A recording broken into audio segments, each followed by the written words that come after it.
Halo, selamat jumpa kembali. Saya Jeffrey Alexander. Saya di mana pada hari ini saya akan menjelaskan tentang pengukuran atau clearance turbocharger, di mana fungsinya adalah untuk mengetahui eh, jarak hambatan, jarak bebas dari casing ke komponen-komponen lainnya.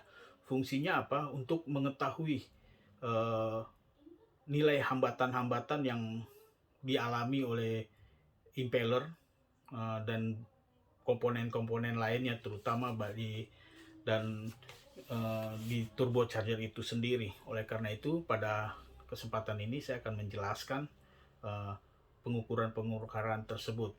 Di sini saya menggunakan analogi K, L, dan M. Nanti kalau Anda di manapun berada itu bisa diganti, tapi intinya adalah nilai tersebut sama intinya. Jadi eh, pertama saya akan menjelaskan, ini saya bikin gambar bagian dari kompresor side atau blower side di turbocharger, di mana di sini udara akan dihisap oleh uh, blower side, kompresor kompresor wheel akan dihisap untuk masuk ke dalam uh, dan diproses nantinya. Tapi di sini saya tidak akan menerangkan proses kerja dari turbin itu sendiri, tapi menjelaskan dari pengukuran itu. Dan di sini adalah saya gambarkan adalah impeller. Jadi posisinya seperti ini. Di sini udara masuk, di sini casing, di sini ada diffuser yang fungsinya akan mengarahkan udara itu sendiri untuk masuk ke dalam. Jadi bagaimana pengukuran dari nilai K? Kita mulai dari K dulu. Pengukuran nilai K di mana biasaan saya dalam mencari nilai K adalah di sini adalah uh, blower, ujung casing. Kita di kapal kalau di kapal kita menggunakan penggaris baja. Pengalaman saya selalu menggunakan penggaris baja. Kita letakkan seperti ini di ujung, di bibir ujung dari casing blower tersebut. Dan di sini posisi impeller seperti ini. Jadi untuk mencari nilai K di mana sih? Jadi dari ujung sini sampai ujung sini impeller itu adalah nilai K. Jadi perhatikan ya, dari ujung sini ini kita pakai mister baja, nanti ditempelkan seperti ini di bibir diameter luarnya dari casing itu sendiri seperti ini. Ini diukur jarak dari sini sampai dengan shaft, ini impeller. Ini ada bagian shaft, di sini nanti ada nut untuk pengikatnya, locknya. Sampai ujung sini itu adalah nilai K. Ya, untuk nilai K gitu. Jadi nilai K itu jarak dari shaft sampai dengan bibir casing. Jadi sampai dengan bibir casing itu adalah nilai K. Jadi nanti kita ukur berapa jarak itu, kita ambil dari jangka luar, nanti kita ukur kembali, kita compare lagi ke jangka sorong, atau kita bilangin jangka sorong atau sigmat. Itu nanti kita ukur berapa nilainya, misalnya 10 cm misalnya, atau 10 cm, atau kita tulis 10 cm di situ. Nanti setelah kita dapat 10 cm itu, maka kita akan mencari nilai-nilai lainnya, nilai L dan nilai M. Bagaimana sih cara mencari nilai L itu sendiri, dan bagaimana cara kita mencari nilai M? Maka kita harus mencari nilai K1 untuk mencari nilai-nilai tersebut. K1 itu apa sih? K1 itu nih, jarak dari, saya tempelkan badan. K1 itu jarak dari casing, sini casing ya, ini casing fix, casing, diffuser, impeller ya. Jarak dari casing ini sampai dengan impeller itu adalah K1. K1. Itu K1. Nah, kita sudah mendapat nilai K1. Nanti bagaimana caranya kita mencari nilai tersebut?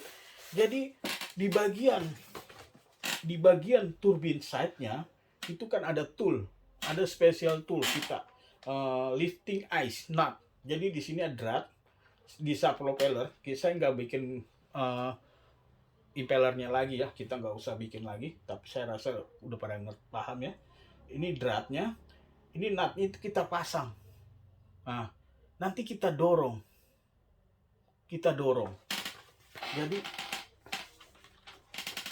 Jadi kita dorong untuk mendapatkan nilai K1 itu kita dorong. Sub ini kita dorong ke depan. Untuk mendapatkan nilai K1. Jaraknya K1 ini berapa? Ini kita dorong. Jadi kita dorong ke sini. Jadi subnya ini mendapat dorongan dari sini. Jaraknya ini berapa? Ini kita akan hitung. Jadi jarak dari impeller ke casing itu berapa? Nilai K1-nya. Agar nilai hambatannya itu kita dapat. Nilai hambatan K1 dapat. Dia mentok atau tidak. Dia menempel atau tidak di casing tersebut. Nah, kita sudah mendapatkan nilai K1. Jadi rumusnya adalah K dikurang K1. Kita akan mendapatkan nilai L. Nah, kemudian bagaimana kita mencari nilai M? Nah, nilai M kita cari itu,